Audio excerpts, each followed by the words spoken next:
मराठमोळ्या अभिजित दिपकेने सर्व दिल्ली हादरून टाकली. नरेंद्र मोदी यांना रातभर झोप लागली नाही. त्यांची खुर्ची ही घराघरा हलवली. या कॉक्रोच जनता पार्टीने मात्र नरेंद्र मोदी यांना भर टेन्शन दिलं. त्यांना रातभर झोप लागली नसेल आणि उद्धव ठाकरे मराठमोळ्या दिपकेच्या मदतीला धावून आले. निखिल वागळेंनी सर्व घडलेला प्रसंग हा कसा टिपला ते बघा. एक गोष्ट स्पष्टपणे सांगू का, धर्मेंद्रचा नाही नरेंद्रचा राजीनामा मागायला पाहिजे. मी असं का म्हणतोय ते सांगतो तुम्हाला. जेनझीने कॉक्रोच जनता पार्टी नावाने एक आंदोलन सुरू केलं. आम्ही 6 तारखेपर्यंत त्यांची वाट बघूत असं म्हटलं आणि 6 तारखेच्या धर्मेंद्र प्रधान यांचा राजीनामा व्हायला पाहिजे असं म्हटलं. 4 तारीख गेली, 5 तारीख गेली, आज आंदोलन झालं, आंदोलन संपलं, तरी सुद्धा धर्मेंद्र प्रधान यांचा राजीनामा आलेला नाही. एक गोष्ट समजून घ्या, टार्गेटच चुकतंय की काय असं मला वाटायला लागलेलं आहे. राजीनामा पहिल्यांदा नरेंद्र मोदींचा मागायला पाहिजे. तुम्ही परदेश दौऱ्यावरती कशाला गेले? निवडणुका असताना सुद्धा तुम्ही आमच्या इथं पेट्रोल डिझेलचे भाव नाही वाढवले आणि निवडणुका संपले पेट्रोल डिझेलचे भाव का म्हणून वाढवले? तुम्ही तिथं जाऊन मेलोडी कस काय दिली? तुम्ही नॉर्वेला कशासाठी गेलेले होते? पीएम केअर फंडचं नेमकं झालं काय? तिथं तुम्ही कोणत्या उद्योगपतीला वाचवलं? राफेलचं काय खरंय काय खोटंय? अगरवालचा विषय काय? हिंडनबर्गचा विषय काय? निकोबार आयलंडचा विषय काय? हे असं विचारून खरं आपण नरेंद्र मोदींचा राजीनामा मागायला पाहिजे. तेव्हा कुठे जाऊन धर्मेंद्र प्रधानचा राजीनामा होईल असं मला वाटतं. तुमचं या संदर्भात काय मत आहे खाली कमेंट बॉक्समध्ये नक्की सांगा. शेवटी मोदी सरकारला शहाणपण सुचलं, गृहमंत्री अमित शहाना शहाणपण सुचलं असं म्हणावं तर. याचं कारण अभिजित दिपकेना अटक करण्याचा गाढवपणा या सरकारने केला नाही. एका दृष्टीने मोदी सरकार तरुणांच्या रोषापुढे झुकलं, कारण त्यांनी 7 दिवस आधी परवानगी घेतलेली नसताना सुद्धा परवानगी दिली निदर्शनं करण्याची. मग निदर्शनं सुरू झाली. सुरू काय झालं आधी बघा. गर्दी नाही, गर्दी नाही, कुठे गेले तरुण असे प्रश्न विचारायला सुरुवात झाली. आणि हे प्रश्न कोण विचारत होते? एक भाजपच्या IT सेलमधले लोक, भाजपचे समर्थक सोशल मीडियावर टाकायला सुरुवात केली की बघा जंतर मंतरला काही गर्दी नाहीये वगैरे वगैरे. 11 वाजल्यानंतर जंतर मंतरला प्रचंड गर्दी झाली. वस्तुस्थिती आहे, ट्विटरवर जाऊन पहा, इंस्टाग्रामवर जाऊन पहा, गर्दीची अनेक छायाचित्र तुम्हाला दिसते. याचं कारण असं की कालच मी ट्विटरवरून तुम्हाला सांगितलं होतं की हे आंदोलन दडपा असा आदेश, अनधिकृत आदेश हा सरकारकडून गोदी मीडियाला मिळाला होता. आंदोलनाला फारसं कव्हरेज देऊ नका, आंदोलनात गडबड झाली तर मात्र कव्हरेज द्या, असे आदेश होते, असे निर्देश होते. तुम्ही आज जर बघितलं असेल, आजच्या आंदोलनामध्ये एक तर प्रचंड गर्दी झाली. तुम्ही फोटो व्हिडिओ बघू शकता. आणि तुम्हाला पुन्हा एकदा सांगतो, गोदी मीडियावर विश्वास ठेवू नका. पण गोदी मीडियाने जरी दाखवलं नाही तरी गर्दी काही लपली नाहीये, लक्षात घ्या. गर्दी लपली नाही. आणि गर्दी झाल्यावर मग भाजपवाल्यांच्या, भारतीय जनता पक्षवाल्यांच्या पोटात दुखू लागलं. हे गद्दार कसे काय आले? हे अर्बन नक्षल कसे काय आले? म्हणून त्यांनी या आंदोलनावर काही हिंदुत्ववादी सोडले असं मला म्हणायचंय, अशी माझी शंका आहे. कारण व्हिडिओ तुम्ही पाहू शकता, काही हिंदुत्ववादी आले आणि ते म्हणाले आम्ही आलोय नजर ठेवायला, कोणी देशविरोधी घोषणा देत नाहीये ना.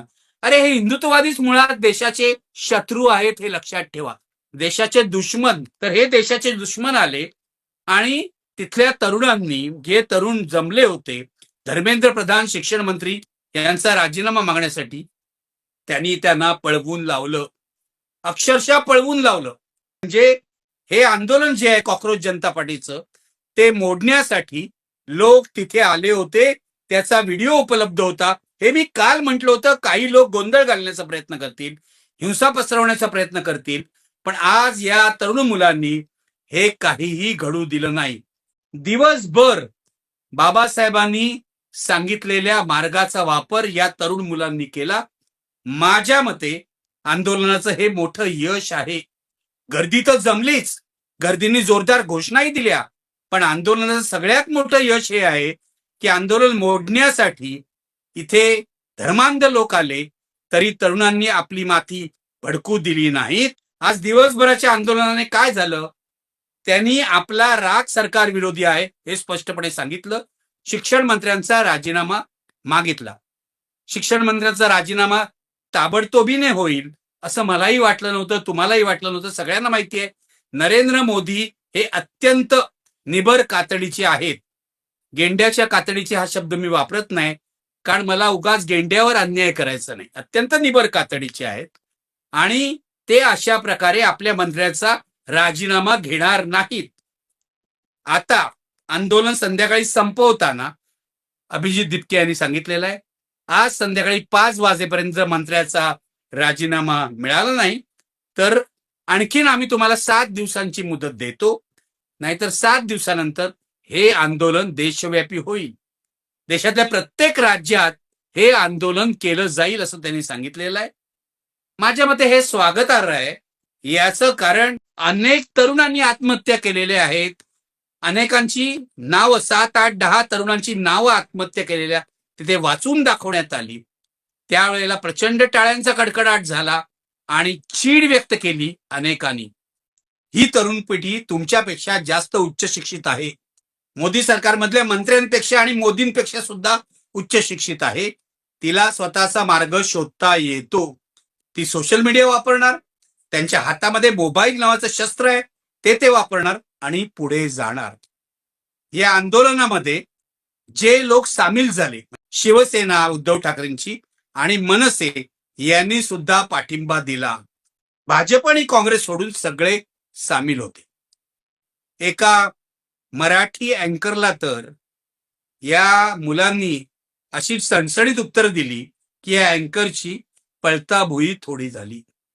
म्हणजे अंजना ओम काश्यपच्या आविर्भावात ही अँकर प्रश्न विचारत होती, तरुणांनी बरोबर तडाखे दिले हे लक्षात घ्या. तेव्हा कृपया गोदी मीडियाने लक्षात घ्या, तुमच्याविषयी चीड आहे तरुणांमध्ये, तुमच्या विषयी देशामध्ये चीड आहे. कारण गेली 12 वर्ष मोदी सरकारने ज्या गडबडी केल्या आहेत त्या गडबडी झाकायचं काम तुम्ही केलेलं आहे. तेव्हा जर एखाद्या गोदी मीडियाच्या अँकरला तरुणांनी तिथून हुसकावून लावलं असेल तर मला त्यात काही आश्चर्य वाटत नाही. हा जसा सरकारला इशारा आहे तसा मीडिया कर्मींना सुद्धा इशारा आहे, पत्रकारांना सुद्धा इशारा आहे, हे लक्षात घ्या.